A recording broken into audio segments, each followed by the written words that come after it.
Hey YouTube, Aiden/BurgerBob, whatever you want to call me. I'm going to talk today a little bit about air and slide, or air and valves, as I more commonly say it, just because of what I do. So, on Tuesdays, almost every Tuesday, I play in a reading band, which is it's a jazz band where we just read down a bunch of music.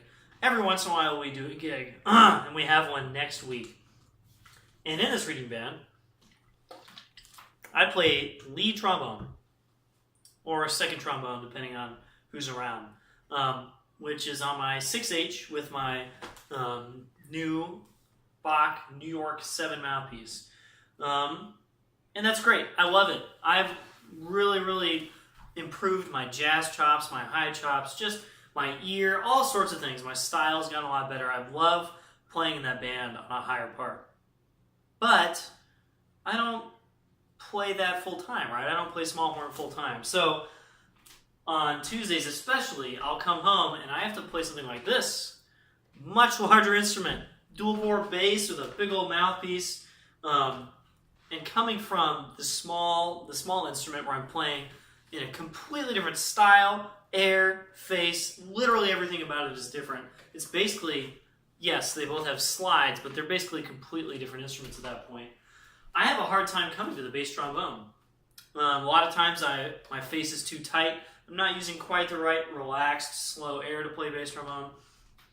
So today, I've been playing this exercise put together by Will, can't remember his last name. Is it on here? Will Baker, there we go. He's a bass trombonist in NorCal, and he put together this thing that's this Mahler 7 articulation exercise, scale exercise kind of thing. I'll post it in the description below. I've been playing this the last couple of days just because it's really fun, and I feel like it's kind of a good warm-up actually, because it kind of hits a lot of things. Today I did that on air, and then I played it. So I'll do it again, just so you guys can get an idea. I'm going to do it I'll do it in B this time.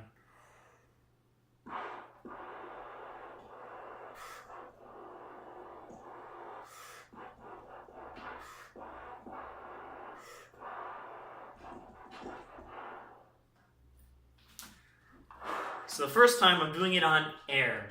I'm articulating, I have the face against the mouthpiece, making a seal, kind of doing what my chops would do when I play, but more relaxed and not actually buzzing, just letting the air flow past, getting the articulation in, moving the slide, probably using a little more air than I actually would when I play, and we'll see how that works out with the breaths.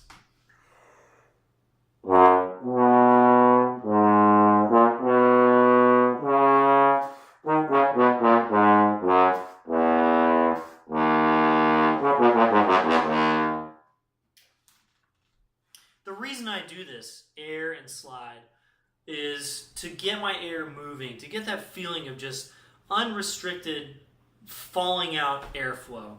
On the small horn, the air really doesn't work like that.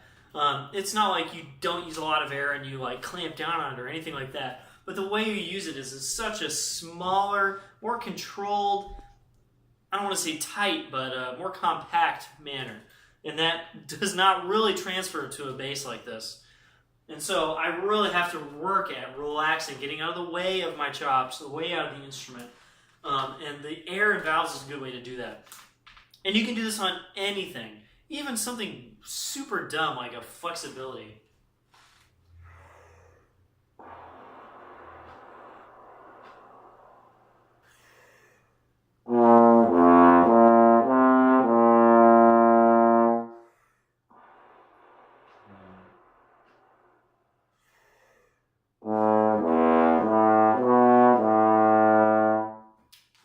Getting used to having that consistent kind of block-like air coming out that whole time, instead of just kind of playing and hoping you get the air right later, which is what I usually do when I come back to this after playing the small horn. So I'd love for you guys to experiment with air and slide, air and valves, whatever you want to call it. We get that name because in drum corps marching band, you use air and valves a lot of time to rehearse. Some of you guys have probably done that. And for some reason, a lot of the things, not a lot, but some of the things I teach, I forget that I can use myself. And that's one of those things. Aaron Vowles, guys. I'll see you guys next time.